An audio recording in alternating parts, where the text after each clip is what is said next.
Une ombre semble planer sur le monde. Des épreuves qui touchent chacun d'entre nous. Au milieu de cette tempête, un homme se tient prêt à guider, mais ce n'est pas un héros ordinaire. Il porte un poids intérieur, un fardeau que personne ne voit. Pourquoi cet homme, le Mahdi, ressent-il parfois tant de détresse? Et qu'est-ce qui pourrait enfin apporter la sérénité et la lumière dans ce cœur troublé? Aujourd'hui, nous allons explorer ces récits avec bienveillance et découvrir des leçons de patience, de foi et de sagesse divine. Mais avant de poursuivre ce chemin spirituel, abonne-toi pour recevoir d'autres rappels lumineux et partage ces messages autour de toi. Et si vous le souhaitez, indiquez en commentaire de quelle ville ou de quel pays vous nous regardez. Votre présence renforce cette belle communauté de réflexion, de paix et de respect mutuel. La mission sacrée du Mahdi. Dans le silence des âges, lorsque le monde oscille entre lumière et obscurité, une figure se lève, invisible aux yeux de ceux qui se limitent à la surface des choses, mais évidente pour ceux qui possèdent le regard intérieur. Le Mahdi n'est pas seulement une promesse ou une prophétie, il est la concrétisation d'une espérance que l'humanité porte depuis des siècles. Un souffle de justice et de guidance dans un univers où les épreuves peuvent sembler peser lourdement. Sa venue n'est pas une simple apparition, elle est un événement spirituel, une confluence de destin et de volonté divine.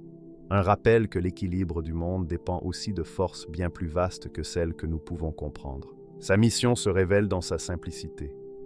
Apporter la lumière là où règnent les épreuves. Redonner espoir là où le découragement a étreint les cœurs. Pourtant, ce chemin n'est pas exempt de défis. Avant de devenir un guide pour les égarés et un phare pour ceux qui cherchent la vérité, il traverse une épreuve intérieure profonde, une lutte silencieuse, un questionnement sur la nature du monde et sur le poids de la responsabilité qu'il porte, sur la fragilité de l'âme humaine. Cette douleur n'est ni physique ni tangible, elle est subtile et pénétrante. C'est la conscience des épreuves des êtres avant de pouvoir les soulager. On peut imaginer cette lutte comme un océan tumultueux au sein de son esprit et de son cœur. Des vagues de doute et d'introspection se brisent contre la barque fragile de son âme, mais chaque épreuve le forge. Comme l'acier trempé dans le feu, l'âme du Mahdi se purifie par les expériences de la vie. Il connaît la solitude de celui qui sait qu'il porte une responsabilité immense, une solitude que nul autre ne peut entièrement partager. Et pourtant, il avance. Il avance parce que sa mission dépasse son expérience personnelle, parce que son regard est fixé sur un objectif supérieur, une vision où la justice et la vérité spirituelle triomphent, et où la lumière chasse l'obscurité. Dans ce monde complexe, l'attente du Mahdi n'est pas passive. Elle n'est pas naïve, ni dépendante d'un miracle soudain. C'est une tension consciente, un moment suspendu entre le possible et l'inévitable. Ceux qui reconnaissent pas sa mission savent que sa venue transforme non seulement les circonstances visibles, mais aussi les cœurs.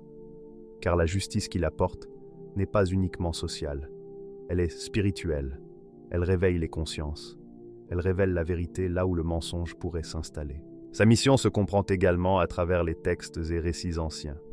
Chacun souligne l'importance de la patience, de l'endurance et de la foi. Le Mahdi n'est pas décrit comme un conquérant, mais comme un guide éclairé, un être dont le cœur est en harmonie avec les principes divins, un acteur de la réconciliation entre le ciel et la terre. Sa force réside dans la capacité à inspirer, à transformer et à éveiller, non dans la domination. Il rappelle à l'humanité que la justice commence dans le cœur et la conscience. Une dimension intime et mystérieuse accompagne sa mission. Avant de s'exprimer pleinement dans le monde, il entreprend un voyage intérieur, un pèlerinage de l'âme. Il affronte ses faiblesses, reconnaît ses limites et transcende ce qui pourrait entraver sa mission. Cette préparation lui permet de comprendre la nature des épreuves et les moyens de les affronter avec sagesse et discernement. La vraie puissance réside dans la maîtrise de soi, dans la capacité à rester ferme face au tumulte, tout en avançant dans la justice et la lumière. On peut imaginer les nuits silencieuses du Mahdi, passées en prière, en méditation, en conversation intime avec Allah, où chaque pensée devient un tremblement d'âme, chaque émotion un rappel de sa responsabilité. Dans ces moments, le monde extérieur disparaît presque, et il se concentre sur sa mission, être un instrument de lumière dans un monde parfois plongé dans l'ombre. Cette préparation intérieure est essentielle pour que sa guidance soit profonde, durable et transformative. Le Mahdi incarne un paradoxe fascinant. Proche et lointain, humain et spirituel, un homme parmi les hommes, mais porteur d'un rôle divin. Sa mission est un appel à l'action et un symbole d'espoir, rappelant que l'humanité n'est jamais condamnée à la souffrance. Il est la manifestation de la promesse que la justice triomphera à travers la patience, la persévérance et la foi. Malgré la grandeur de sa mission, il reste profondément humain. Sa douleur, ses luttes, ses nuits de doute le rapprochent de ceux qu'il guide. Il connaît la peur, le chagrin, l'incertitude, ce qui le rend capable d'éclairer ceux qui se sentent perdus. Sa mission est incarnée dans chaque acte, chaque geste de compassion et de courage. Enfin, sa mission invite chaque être humain à réfléchir à son rôle dans le monde. Il est un miroir, reflétant ce que l'humanité peut devenir si chacun embrasse la justice, la vérité et la lumière. Son épreuve personnelle et son rôle spirituel sont autant de leçons pour naviguer dans les eaux parfois troubles de la vie. Il enseigne que la véritable justice commence dans le cœur et que chacun peut contribuer à l'équilibre du monde. Ainsi, le Mahdi représente la convergence de destin et de devoir, de spiritualité et d'action, de défi et d'espoir. Sa mission sacrée transforme non seulement le monde extérieur, mais touche les âmes et rétablit l'harmonie, apportant une lumière qui, même dans les ténèbres, ne faiblit jamais. Dans ce mélange de mystère, de puissance et d'humanité, il demeure un symbole intemporel, un phare guidant l'humanité vers la vérité, la justice et la rédemption. Des récits populaires versus la réalité scripturaire. Dans l'imaginaire collectif, le Mahdi apparaît souvent comme une figure mystérieuse, presque tragique, se retirant dans l'ombre, perdu dans les méandres de sa propre existence. Les récits populaires abondent en images de solitude, de questionnement et de doute. Dans certaines histoires, il semble hésitant, inquiet, comme si la mission qui l'attendait le dépassait. Ces contes, transmis oralement, colorent l'attente de son avènement d'une tension dramatique et romanesque. Ils parlent au cœur des hommes, car qui ne se reconnaît pas dans la lutte contre le doute ou l'incertitude? Ils séduisent, car ils humanisent le Mahdi, le rapprochent de nos fragilités. Mais cette approche peut déformer la réalité scripturaire et créer des attentes imprécises. Quand on se réfère aux sources authentiques, le Coran et la Sunna, un contraste saisissant apparaît. Les textes sacrés ne présentent pas le Mahdi comme en crise intérieure. Nulle part le Coran ne suggère qu'il hésite ou se replie sur lui-même, et la Sunna ne le décrit pas comme en proie à l'incertitude. Au contraire, les sources le montrent juste, équilibré, stable et préparé. Sa venue n'est pas le fruit d'une maturation incertaine, mais le résultat d'un dessein divin précis. Le Mahdi est un guide agissant avec discernement et fermeté, dont la justice est solide et la sagesse déjà formée avant son intervention. Là où les récits populaires créent de l'incertitude, les textes sacrés exposent clarté et préparation. Cette différence est importante. Elle reflète comment la mémoire collective et les imaginaires façonnent les figures de foi. Les récits populaires humanisent le prophétique pour le rendre compréhensible. Mais cette humanisation a ses limites. Elle peut faire croire que le Mahdi est vulnérable comme n'importe quel homme, alors que les textes montrent sa stabilité et sa préparation. Les histoires séduisent par l'émotion, mais la Sunna et le Coran orientent vers la réflexion et la certitude. Dans certaines traditions populaires, le Mahdi semble hésiter à accomplir sa mission, doutant de sa capacité à apporter la justice. Ces récits créent un suspense dramatique. Mais selon les sources authentiques, il est annoncé comme juste, éclairé et capable de transformer les sociétés par sa droiture. La mission n'est pas un fardeau paralysant, mais un rôle pour lequel il a été façonné. La différence est claire. La fiction populaire dramatise, la tradition scripturaire confirme et structure. Cette divergence a un impact psychologique. Les récits populaires peuvent faire croire que la venue du Mahdi dépend d'un surpassement personnel incertain, générant anxiété ou impatience. En revanche, la lecture attentive des sources scripturaires offre un cadre rassurant. Il est déjà prêt, stable et juste. La certitude scripturaire recentre l'attention sur le rôle de la communauté et des individus dans la préparation spirituelle et morale de son avènement. Il existe aussi une dimension symbolique. La popularisation des récits tragiques répond aux besoins narratifs de tension et d'émotion. Mais le Mahdi, selon la tradition islamique, n'est pas un personnage romanesque. Il est un instrument de justice divine, un acteur préfiguré dans le plan de Dieu.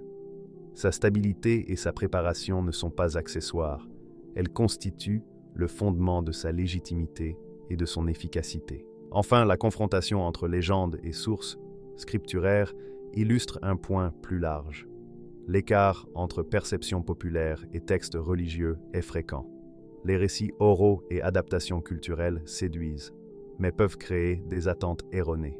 Dans le cas du Mahdi, il est crucial de distinguer le sensible de l'authentique, de séparer la fiction de la réalité scripturaire et de comprendre que sa grandeur réside dans sa justice stable et prévisible, non dans un tourment intérieur. En résumé, si les récits populaires séduisent par le drame et l'émotion, ils offrent une vision partielle de la figure du Mahdi. Les sources scripturaires tracent un portrait clair et rassurant. Le Mahdi est juste, stable et préparé, capable d'accomplir sa mission avec discernement et efficacité. Cette distinction permet de comprendre l'importance de s'appuyer sur les textes authentiques et d'évaluer l'écart entre imagination populaire et réalité prophétique.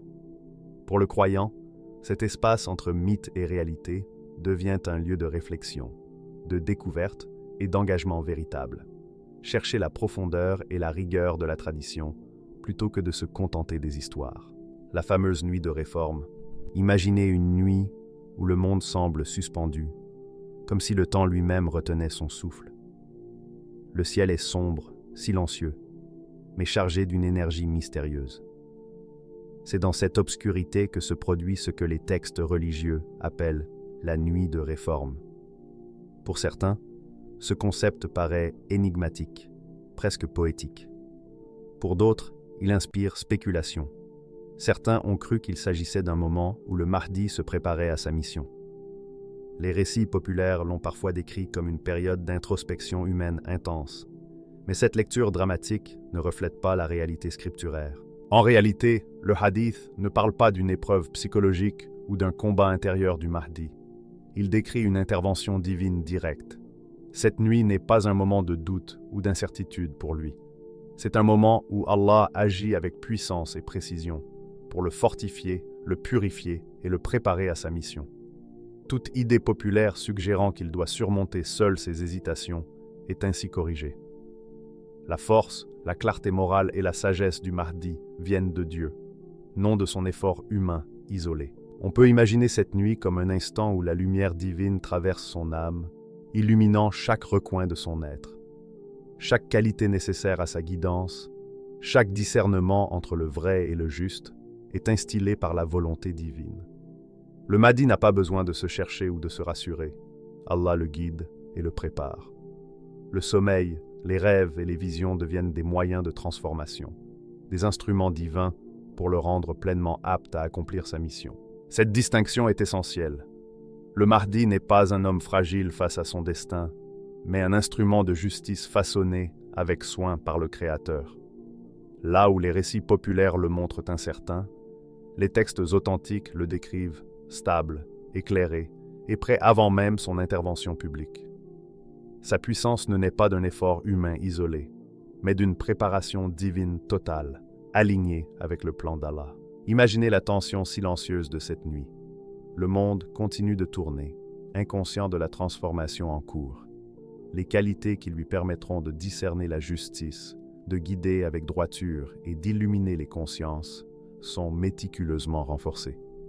La nuit de réforme devient un moment de préparation parfaite, où le divin façonne le prophète attendu, afin que rien dans le monde extérieur ne le surprenne. Ce concept transforme la perception commune. Au lieu de voir le Mahdi comme un homme en doute, nous voyons un homme guidé, protégé et formé par Dieu. Là où l'homme ordinaire rencontre des limites, le Mahdi reçoit un soutien divin complet. La nuit de réforme symbolise que l'action juste découle d'une préparation divine et non de l'instabilité humaine. Son rôle dépasse la simple purification spirituelle. Il prépare le Mahdi à agir avec justice parfaite et discernement absolu, qualité essentielle pour accomplir sa mission. La justice divine n'est ni improvisée ni aléatoire. Elle est pensée et orchestrée selon un plan divin précis. Ainsi, la nuit de réforme n'est pas un test psychologique. Ce n'est pas un moment de doute ou d'épreuve personnelle. C'est une transformation silencieuse orchestrée par Allah, qui rend le Mahdi prêt à se lever avec confiance, à guider l'humanité et à incarner la justice avec autorité, intégrité et lumière divine. La détresse apparente n'est qu'une illusion. Lorsque l'on observe les récits populaires, une image erronée persiste. Celle d'un Mahdi préoccupé, ou presque accablé par le poids de sa mission. On imagine un homme troublé par la tâche qui l'attend, incapable de trouver la paix intérieure. Mais cette image, séduisante pour l'imaginaire collectif, ne correspond ni au texte sacré ni à la réalité spirituelle de sa mission. Ce que certains interprètent comme de l'inquiétude est en réalité la manifestation de prudence, de détachement et de conscience, des qualités qui témoignent de sa grandeur plutôt que de fragilité. Le Mahdi n'est jamais décrit dans la Sunna comme brisé ou submergé par des doutes. Au contraire, les sources scripturaires soulignent sa stabilité morale, sa droiture et sa préparation spirituelle. Sa prudence n'est pas une hésitation. Elle traduit une conscience aiguë de la responsabilité qui lui est confiée. Chacun de ses gestes et décisions est guidé par la réflexion et par la capacité à mesurer l'impact sur l'ensemble de l'humanité. Ce calme peut sembler extérieur comme un retrait, mais il reflète maîtrise et clairvoyance. Le détachement apparent du Mahdi, souvent mal interprété, découle également de sa piété. Dans la tradition islamique, la piété implique un alignement constant avec les valeurs divines et la capacité à rester centré face aux turbulences du monde. Le Mahdi agit avec discernement, non par doute, mais parce qu'il est guidé par un plan divin qui dépasse la compréhension humaine. Ce détachement n'est pas de l'indifférence, mais l'expression d'une sagesse supérieure et d'une capacité à agir sans être prisonnier des pressions extérieures. Sa conscience de la responsabilité pourrait sembler lourde, mais elle est le signe de sa maturité spirituelle.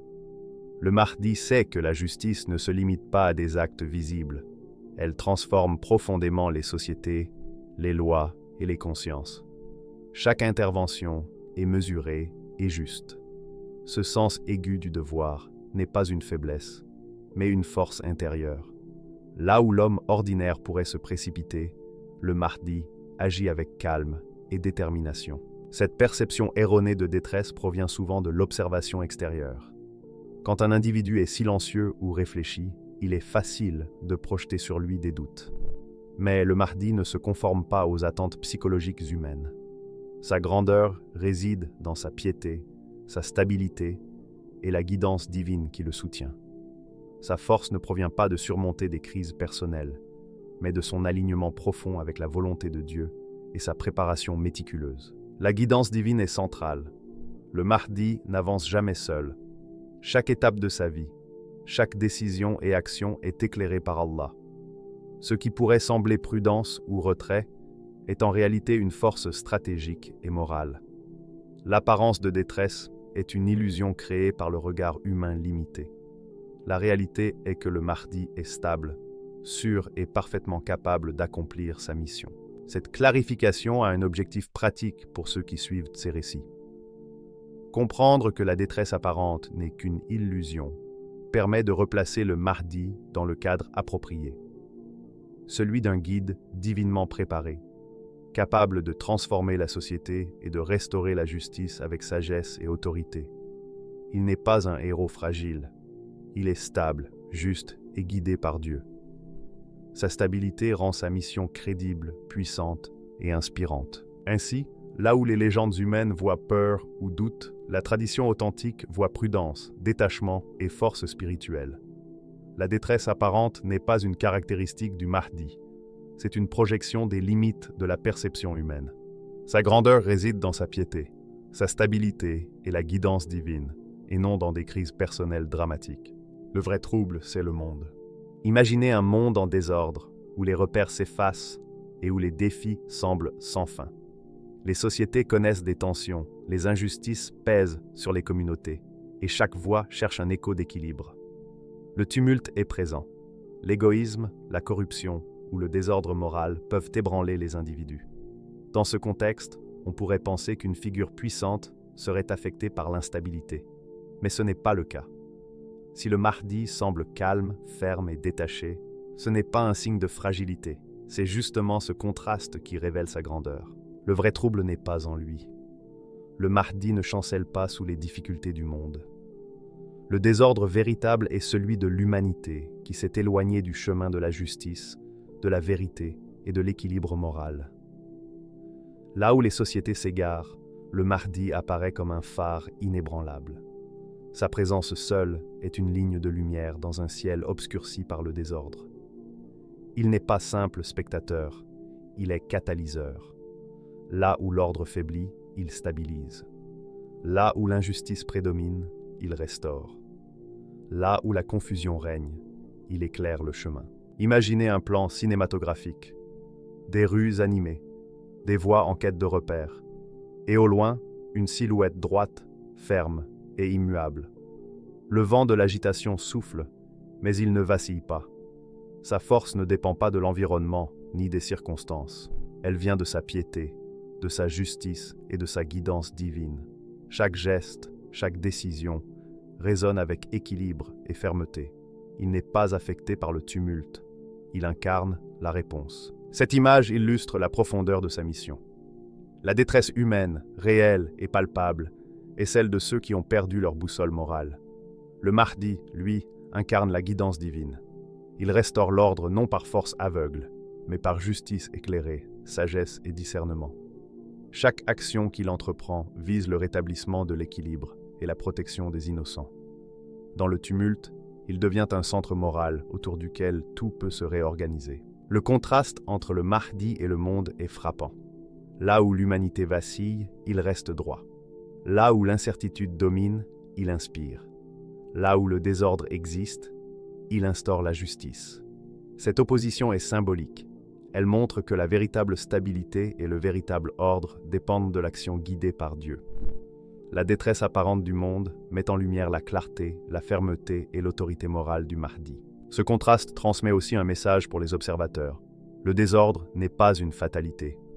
Les difficultés peuvent être surmontées. La détresse qui semble omniprésente est temporaire, et l'espoir réside dans la présence d'un guide divinement préparé.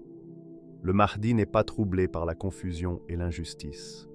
Il est la force qui transforme le désordre en ordre, l'injustice en justice, la détresse en guidance et protection. Ainsi, dans un monde où tout semble vaciller, il est le pilier. Dans ce tumulte, il est la lumière qui ne faiblit pas. Là où l'humanité cherche son équilibre, il se tient ferme. La véritable détresse est celle du monde, mais le Mahdi est là pour restaurer l'ordre avec sagesse, stabilité et fermeté. Il n'est pas le reflet du chaos, il est la réponse à celui-ci. Dans cette lumière, la grandeur de sa mission apparaît clairement. Le Mahdi n'est pas troublé par le monde. Le monde attend, en son absence, que sa guidance rétablisse la justice et l'équilibre divin. La prétendue détresse psychologique du Mahdi n'existe pas comme certains le croient. Ce n'est pas un homme en proie à la peur ou au doute. C'est un homme choisi par Allah, préparé par lui, stable au milieu du chaos, prêt à instaurer justice et lumière. La véritable leçon, dans un monde troublé, notre guide spirituel reste ferme. Le défi n'est pas ce qui se passe en lui, mais ce qui se passe autour de nous. Souvenez-vous, la détresse du Mahdi n'est pas la sienne. Elle reflète celle du monde. Et la solution réside dans la foi, la patience et la guidance divine.